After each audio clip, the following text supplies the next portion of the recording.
Hey friends, welcome to the as yet unnamed Jewish Wisdom for Coping with the Pandemic, our weekly Mussar gathering, being streamed live on Judaism Unbound and Jewish Live. This week will be our second delving into the soul trade of trust. And if you missed last week, you can see it up on the American Mussar YouTube channel. We had a really dynamite discussion, which we will be continuing today. First, we will start with our meditation, as we always do. So please relax in your chair and close your eyes. And take in a deep breath through the nose and hold. And exhale through the mouth and hold. And again, inhale through the nose and hold. And exhale through the mouth and hold. And as you go at your own pace of inhaling and exhaling, if thoughts should come into your head, just observe them and let them pass. Like watching a car move past on the road. Now is not the time for solving problems. Right now, all you need to do is inhale through the nose and hold, and exhale through the mouth and hold. And on your next inhale, say to yourself, Shema, and on the exhale, listen. Shema, listen. In Shema, we're listening deeply, without judgment, without offering advice. In Shema, we are listening with an open heart. Shema, listen.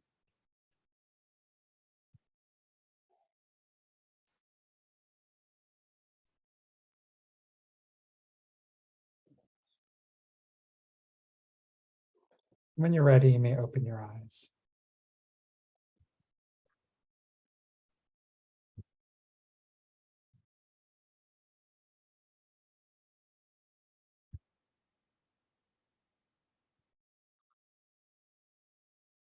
Really like what you're wearing there, Joanne. That's very cool. Today, so let's get going on trust again. Last week, one of the things that we were talking about was, and I think Joanne kind of made this point, that sometimes you need to kind of put it out there. You need to put it out there to the divine, what you're looking for. And again, we're all going to relate to the divinity in different ways, and some of us may not be into that sort of concept at all. I'm doing a Psalm 27 practice for one of my classes where we're reading like Psalm 27. Then we look at just a few words at a time.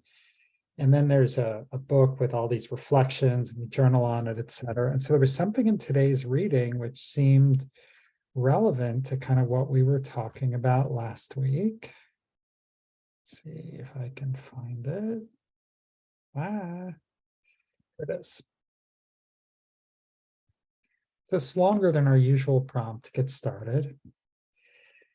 And it talked about hearing my voice in Psalm 27. So Rabbi Deborah Robbins, she wrote, "Pray like Hannah from my heart for life. Shout like a shofar to be heard. Rise like Jonah in the face of despair. In turn, return. They are all divine messengers, and with my voice, I am too." So Hannah, you may recognize from the book of Samuel, where she can't have a child, and she's sort of mumbling or sort of praying to herself, and Eli, the priest, thinks she's drunk, but no, I was praying from my heart. And of course, the story of Jonah, who was called upon to go to Nineveh, and he tried to run away, and that caused all kinds of problems. And so here's this idea. These are some biblical examples of people sort of speaking from the heart or using their voice. And the message is, well, we can use our voices too. So I just want to kind of put that out there for reaction. What does using your voice have to do with trust? Is it a fair comparison? And I'll put this in the chat as well.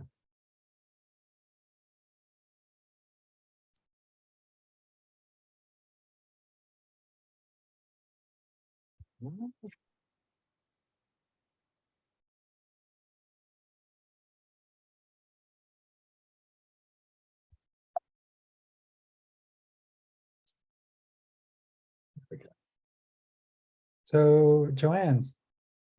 Okay, so I'm going to be repeating myself, but I feel very strongly that you have to put out what into the universe, whether you call it divinity or whatever you call it, what you want and what you need, and probably need more than want. But what you want also. And my experience is that that's been effective. It's been effective for me personally. Things I've wished, prayed for my son. I'm part of a group that prays for sick people, and some of them have made remarkable recoveries. And I'm into it, whether it's whatever you call it, the universe, the force, God, I believe it's necessary. Because yes, there's like all kinds of things going on in the world, and you may think that your little piece is not important, but it is. It's your soul, it's your life, it's your loved ones. Do it. Thank you, Joanne.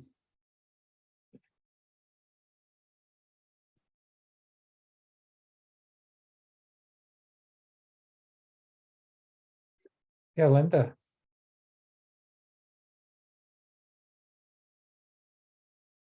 Linda, you're still on mute.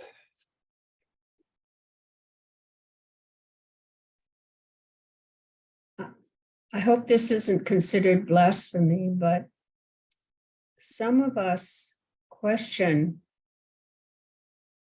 if we're being listened to. And I would rather not ask that question, but sometimes I do wonder. Well, I'm so glad that you did, because I think that's a really fair question. I think people have been asking that question for thousands of years. I think some of the Psalms have that sort of sensibility, like, hey, am I here? Have I been abandoned? Some people don't even ask the question and think there's no one there listening, period. So I always want it to be fundamental that, people can, be as God optional as they want. But at the same time, I find meaning in some of these things. And I think they do translate in more general situations. And so, is there more you want to say on that, Linda? Okay. So we have Nancy and then Paul and then Sue. Yeah, Linda, that's really powerful.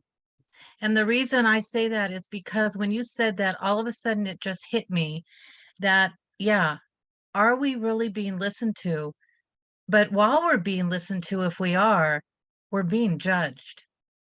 And so when trust gets in my way, it's that I'm afraid sometimes to I have to really trust somebody. And sometimes it's even hard in this group, and I'll admit it, that, if I say something, are you all going to judge me? You may not say you're going to, but you're going to judge what I say. You're going to, a judge may not be the right word, but it's like we think about what someone says. And so, are you really listening to what I'm saying? Are you listening to what everybody is saying in this group? At times, but that is such a powerful and important question. And if we can take the judgment away from that, opening up makes it so much more meaningful and easier. And sometimes it's just gelling with a person. I have met some wonderful people in this group that I consider my friends. They're from all over the United States. And I hope they remain close to my heart, because they will for me. And so as long as I could feel that trust and feel that I'm listened to and that you honor what I'm saying, you may not have to agree with it, but I'm listening to everybody that speaks. And that, thank you, Linda. Thank you so much, Nancy. And I think you bring up a really important point, although you didn't use this word. What I'm hearing is asking brings a certain vulnerability. Just speaking brings a certain vulnerability. And when that comes into play, with other people, how much more so maybe if, boy, wouldn't that really suck if there was a God and God was not listening to you? Man, what a serious rejection. And it's a legitimate question though, and it's a reasonable one. So the whole, sometimes even asking the question brings up concerns. Paul. Thank you for your words, Linda and Nancy and Greg. I think that the vulnerability you spoke to is something that finally unlocked something for me in terms of I didn't know exactly. I think what Linda is speaking is something that is in all of our hearts at different times, sometimes more, sometimes less, depending on what's going on. So what I'm saying is not a response to you, Linda, directly, but more in concert with you. I know I've gone through periods of my life where I have felt like I was totally lost. And, I had no idea whether what I was doing next was making any sense at all, whether it was because I was going through a divorce or something else. And so it's, I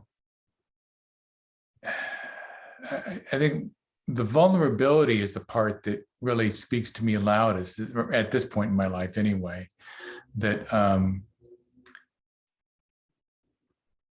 and this is where I rely on other resources other than Mussar, other than spiritual, Brene Brown speaks very candidly and deeply about vulnerability and the power of that in terms of really how important that is. And she speaks from her own sense and gives lots of examples. And so when I'm feeling lost, I look for sources that sort of provide a framework for me. That's what I work with. If I don't have a cognitive framework, I'm lost.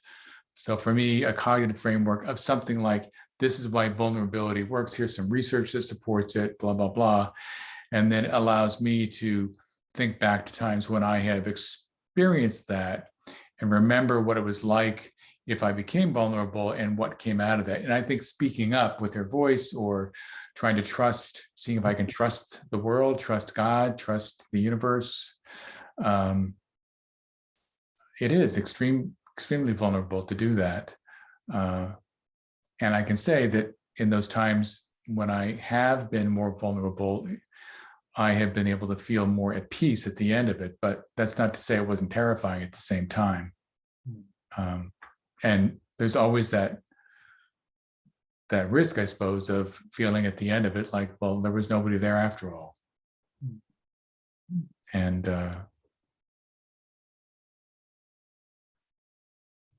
yeah, okay, thanks. Thank you, Paul. Sue.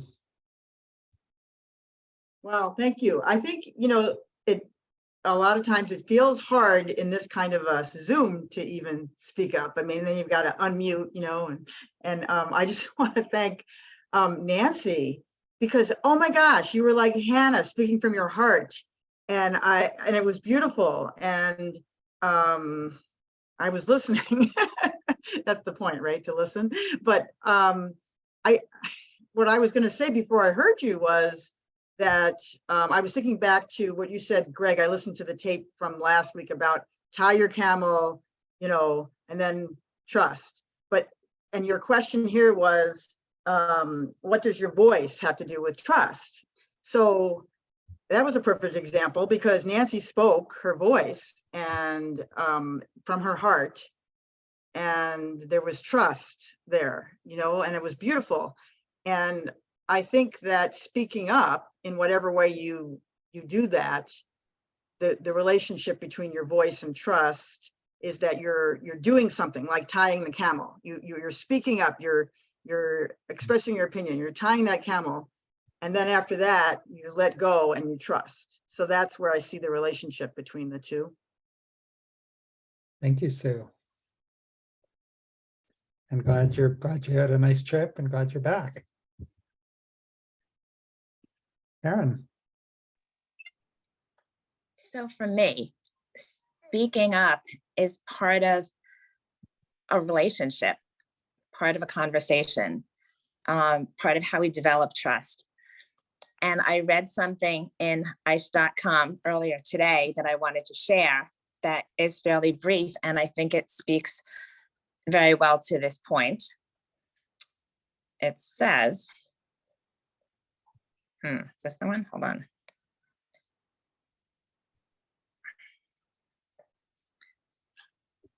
That suffering or difficulty in our lives never makes sense in the moment. And so relating that to our conversation, there's a lot of reasons to be unhappy and a lot of reasons to talk to God and say, you know, why is this happening? How can I trust you when bad things happen? And then farther on in this article, hold on one second. Sure. It's good stuff here.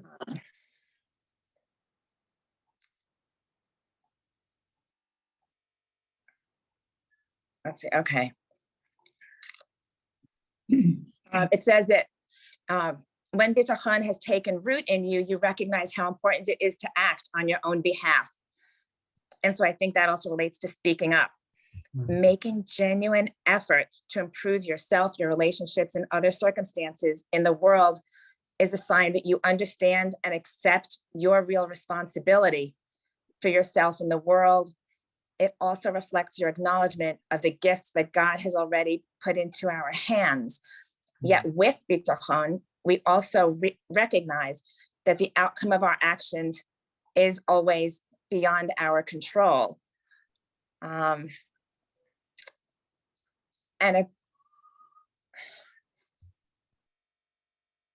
it goes on a little more in depth with those points, but I think they're well taken, is that God didn't create a perfect world for us, because if there were a perfect world, there would be no reason for us to struggle and no reason for us to grow and no reason for us to be able to experience joy when we don't experience the suffering. And so we are trusting that the world was created for us to be able to grow. I think that's a hugely important point here, that if we didn't have reasons for struggle, what would be our purpose to be here? And so we speak up to get obstacles out of the way, to lessen struggles, to leave the world a better place than when we joined it. Anyway, that's Dibarti. Those are my thoughts. Thank you, Karen. And for those who may not know, bitachon is the Hebrew word for trust that we're talking about. And I have wow, there were so many like really good points in there. And I was like, oh yeah, I comment on this, I comment on that. And I'm not remembering anything, but there's one thought that I had, you know, which was sparked by all of that, which is this question of, you know, well, is anyone listening? And when we speak something out loud, one person for sure is listening, and that's me. If I state my desire out loud. And it's not always trivial to like be clear about what I want and what is it that I really desire, because as soon as we admit that, and I think what reminded me of that is what Karen read, which is that the outcome is not in our control. Now, you may or may not think that God is in control of those things, and I don't believe that there's a God that controls every little thing. But it's certainly not me that's in control, as much as I would really like to be sometimes. And so part of it can be just an admission that, yeah, we are not in control of these things, but, can I be okay no matter what happens? Yes. And that's really, really hard when crappy things are happening. Yes. So I appreciate everyone's engagement in this, because this is stuff that we often don't sort of talk about, and it can be uncomfortable to talk about. And it's the big questions. Joanne. Yes. So what I really picked up on what Karen said relates to something I saw on TV, which I thought was pretty amazing. And that's trusting in yourself, and like knowing what your feelings are, trusting or what your belief is. I saw a little clip on Ari Melber, who I love, on MSNBC, and he showed Rosa Parks commenting on why she didn't change her seat on the bus, because she felt like enough with this. Time has come, enough, and so that was her belief. And she said it out loud and started a civil rights movement out of, or gave a lot of impetus to it. And so you never know what trusting in yourself is going to lead to. That's what I took from that. Thank you. Thank you. Well, that is a great segue. This isn't where I was going to go, but it is where I'm going to go now. Something we haven't looked at in a while, and that's our assumptions. And the one that I think really applies to today. And what we're talking about is there's a divine spark in everyone, which is occluded by our baggage. And what I mean by baggage are those hurts, that the trauma, the hurts, the disappointments, the cold lesson from the real world that leave scars behind, that leave baggage and make us more cautious, or make it hard to see the divine spark. And so what does that have to do with trusting in yourself? Or does it?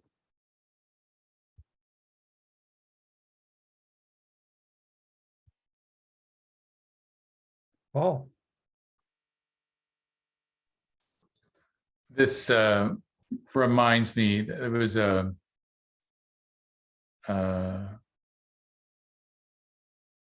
book that I read a long time ago called Meeting Your Shadow, I think it was, and it was all about the shadow side. I might have mentioned it at the last meeting or two, but it's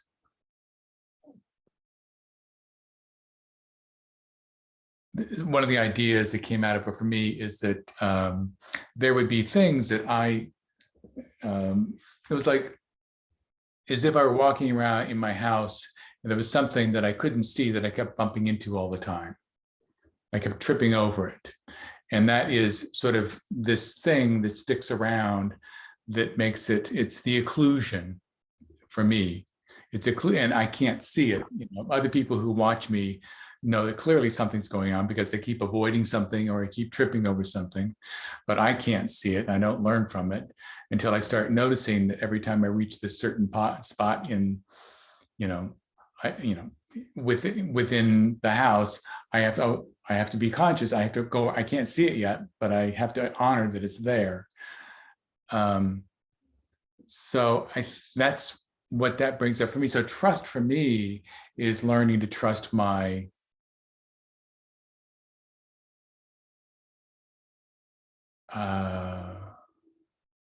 my ability to learn about myself, I suppose, and that I can trust that even though I can't see something, that is there because I see the effects of it that it's having on me and others.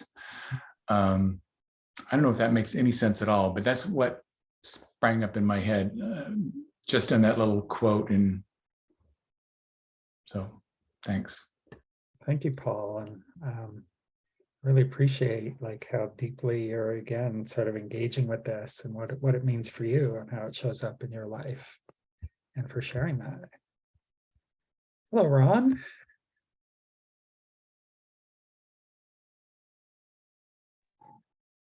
Good evening. If my divine spark is blocked by my baggage, then trusting in myself might be risky. Yeah. Is that voice from the divine spark, or is this like some old trauma trying to replay itself? Well, the passage you put up said that everybody's divine spark is occluded by their baggage. So whether I have a lot of baggage or a little bit of baggage, my divine spark may not be as clear that I can trust it all the way. That's why I have to, tying up my camel might be only step one. Yeah. And I like to think of occluded as partially blocked. And Mussar helps us. And the nice thing about baggage is they can be moved. But it's kind of all in play. Where is this? But sometimes we know, when this is our gut is like, this is the real deal. Or is this like God, this really feels like the real deal, but every time I try to follow this instinct, it ends in disaster. Maybe it's not really my divine spark. I have no answers, but it's a great question to ask. Marjorie. Good evening. I go to an example from my family, from my life, where my parents had 5 girls. Only 2 of us survived. The 3 sisters I had Canavan's disease, which is a Jewish genetic disorder. And the 3 kids, my 3 sisters, died. And I look at my mom, who's not Kinahora, which means, thank God, she's 93. And I think she is the most righteous, most uplift, most spirited person. But boy, when I think of the occlusion that she had in her life, giving birth and burying 3 children,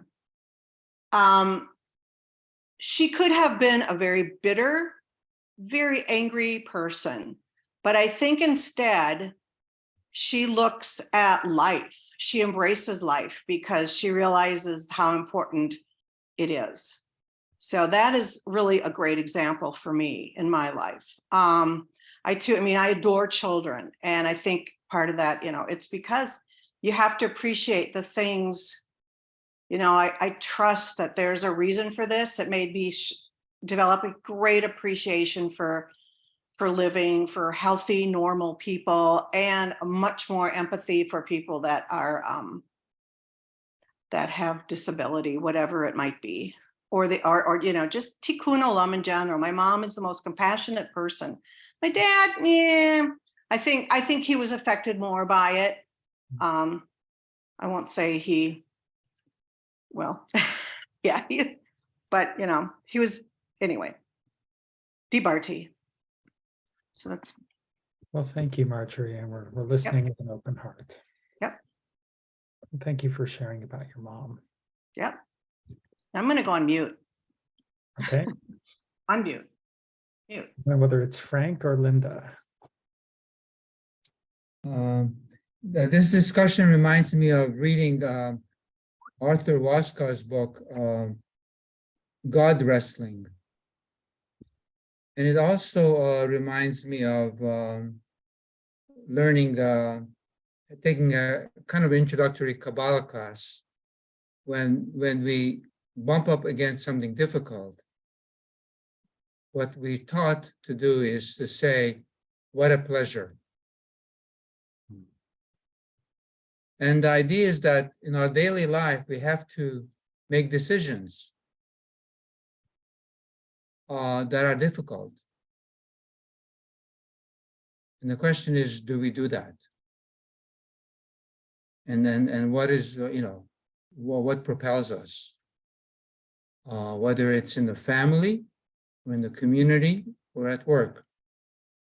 So I hate being kind of vague, but just in my situation, well, I was at we had my men's group. We've been meeting almost 50 years.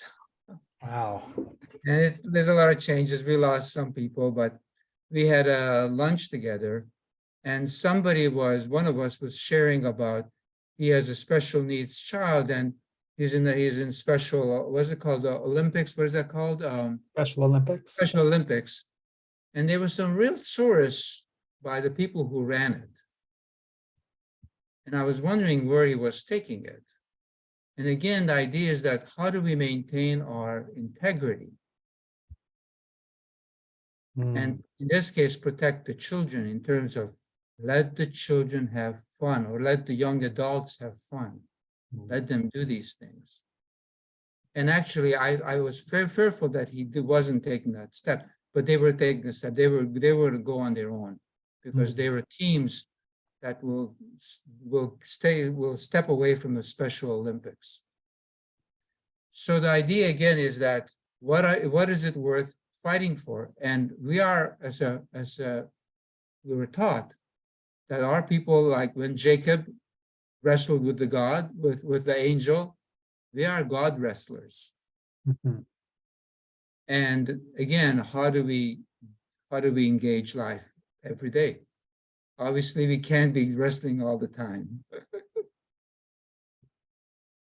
Thank you. And Jacob's name was changed to Israel after that, because you have wrestled with a divine being. So for those of us who are part of that Abraham, Isaac, Jacob tradition, God wrestling is part of it. The children of Israel, the children of God wrestlers, this is who we are. So, yeah. So Linda, I saw your hand, and I think Karen's hand was up first. So we'll hear from Karen, and then we'll come back to Linda. Just briefly, I do have trust in God, and so I believe in the divine spark. And for me, my visual is that I equate the divine spark with the eternal light inside each person. And I see that as just the strike of a match that can help us find our way through a dark room, a dark tunnel, even when it's cloudy at night. A star or stars are able to give us light in a huge area of vast darkness. And so that's really my connection there, is that I do have a belief that everyone has a divine spark, and that's our personal eternal light. And even when there are occlusions, it allows us to be able to get in there and ferret around. Thank you. Thank you, Karen. Linda. I don't know if you all caught what Frank said about this concept in Kabbalah, that when you are going through some difficult challenge, try saying, what a pleasure. And I absolutely didn't get it the first time our teacher said it, or the second time. And Frank and I have had some interesting discussions that were inconclusive, because I still don't really get it.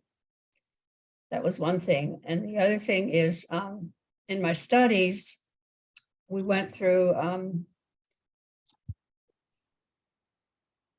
spiritual direction together. And I was just continued to be fascinated by it's incumbent upon each of us to come up with something that makes sense. If we don't find it in our prayer books or in our Torah scrolls, it seems like we have to find something that we can live with. And those things are quite fascinating and quite varied. That's all. Thank you. Reminds me, Linda, like one of the things I've thought about is like, what would it be like to teach a class on connecting to the divine, taking into account,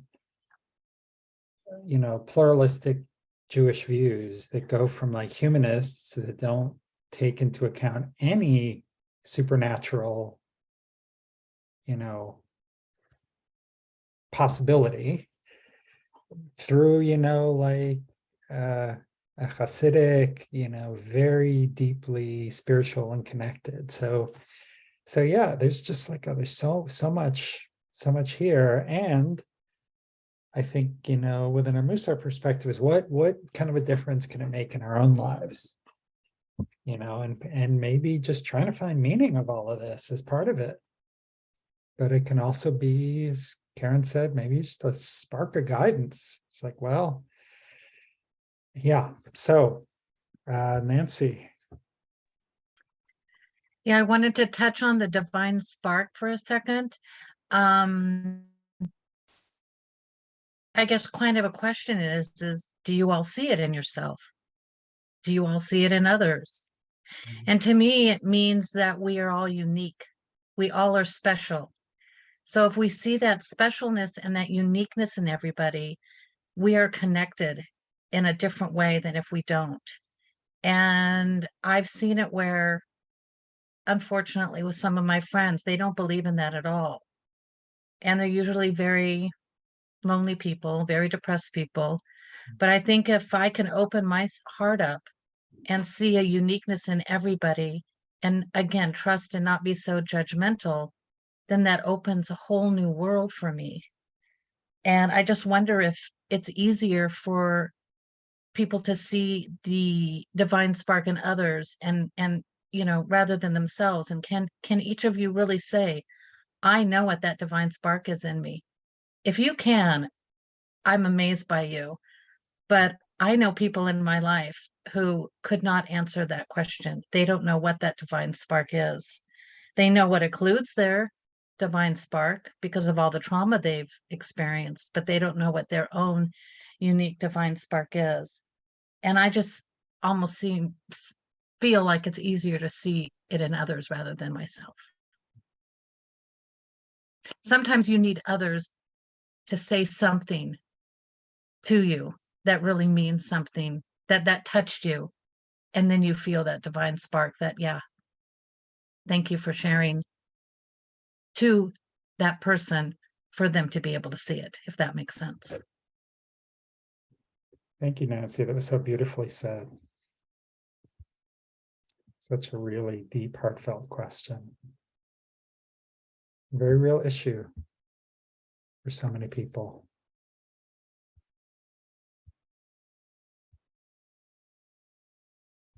Yeah, Marjorie. I'm thinking for me, I have learned to really look at I don't dig so deep anymore. I just look at what, like the beauty of the snow, question mark. I look for my simple blessings more and more. And then for me, that really helps to develop that spark, that growth. And it'll start small, and then I'll be sitting in services, and then of course it's a very kavanah, it's a very intentional moment. But I really have tried, and I think studying Mussar for the time I have has been very helpful. So that's Dabarti. Thank you. Well, we're going to start getting ready for our breakout rooms, and so all of this from our first, just one or two slides in.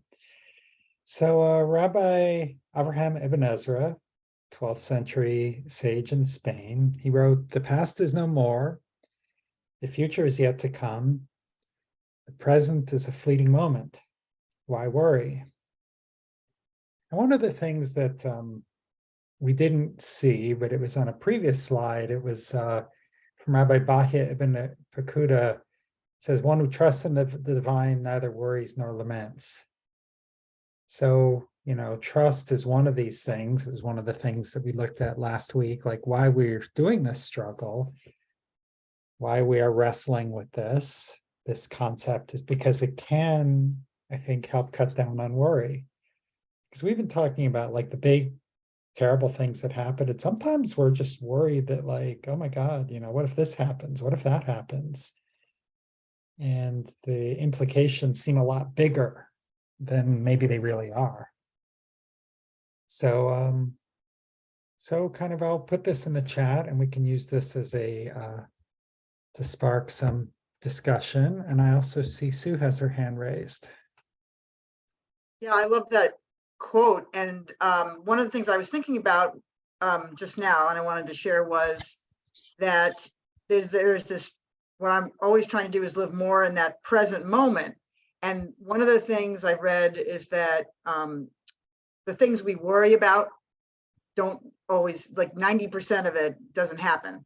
So when we live in that worry zone or of not trusting, and we worry about something, the likelihood of that thing happening is not, what we're worrying about is not going to be.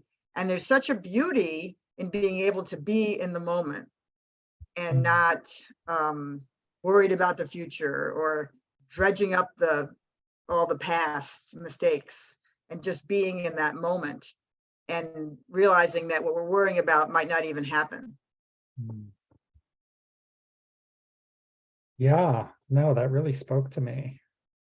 That really did. There's a lot going on for me right now, and there's a lot churning, and that really is like, yeah, why am I like worried about what might happen? Might not happen. And it's not happening right now. I'm gonna open the rooms.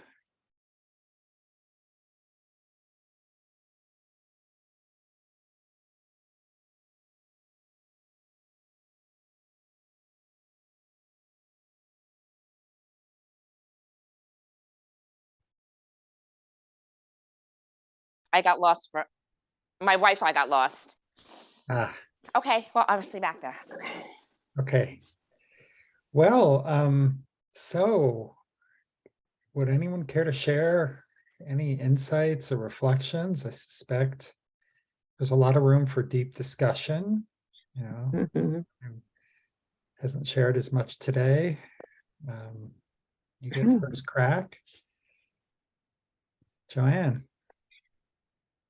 Well, I was having a discussion with Roxanne about preparedness and whether that's the same as worried. And I said, I don't think so.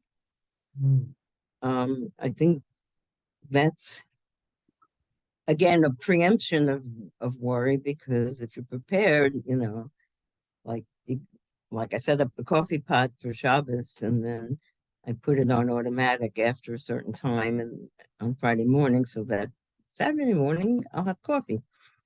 That's not worry, that's preparation. And also and when we do find ourselves worrying about the future, just to bring ourselves back to the present moment whenever we realize that. That's it. Thank you. Well, one of the things I learned in rabbinical school is to say, well, is it the same thing as prepared? And the thing I've learned is, well, it depends. On the one hand, you're setting up the coffee pot, but on the other hand, like some people, like when I was in the corporate world, like for me, being prepared was staying up all night, massaging the same 3 slides. And so by that definition of prepared, that was just, worry. So because, and if lucky, I'd show even only one of the slides. So it is, it's a really good question. Where am I tying my camel? And where am I strangling the camel by wrapping the, the rope around its neck so many times? Roxanne. Well, and it kind of started because I was just thinking that, I mean, there is definitely such a thing as too much worry, a debilitating amount of worry. But then there's like a little bit of worry that in a way shows that you have faith in the fact that the future will happen. Like, that time is going to continue, that, you're going to be around tomorrow to go to your job interview or do this or that. And so having a little bit of worry is a sign that time is going to march on, things are going to continue, and you need to be ready for it. Well, I really love that. It's kind of a sign that you recognize that the time will continue. That is a really cool idea. Thank you.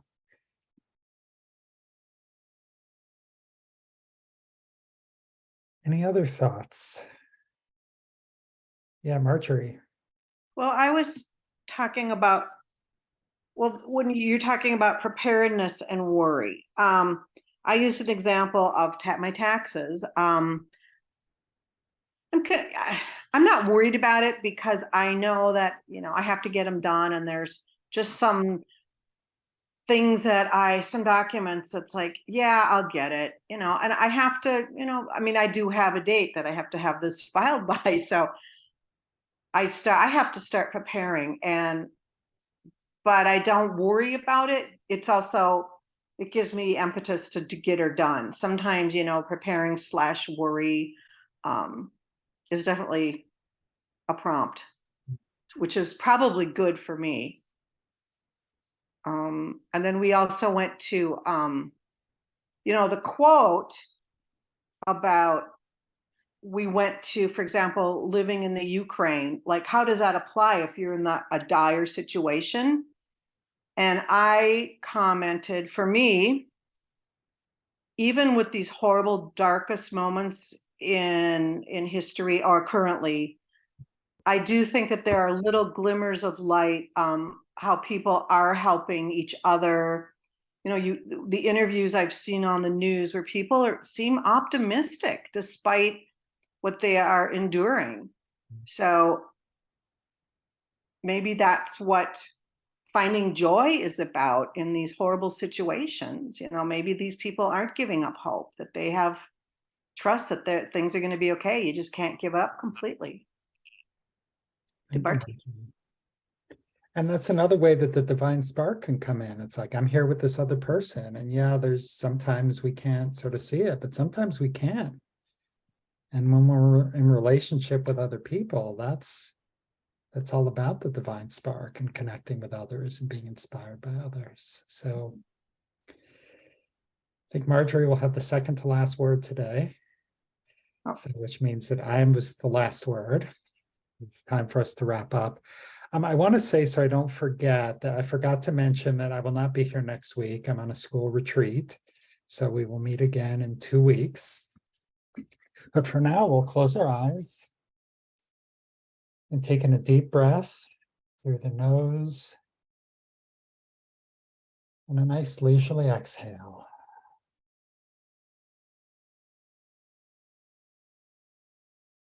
Just pay attention to the moment, for a moment, to the light filtering through your eyelids. This is the light of our divine spark.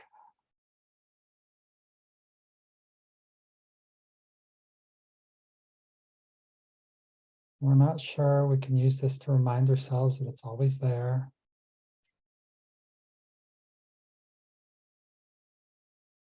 And feel the warmth and the love, companionship.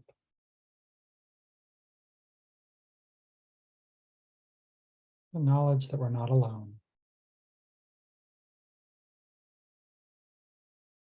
Whether that's something higher, whether that's our community,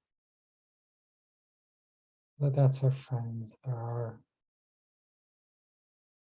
other people there with us.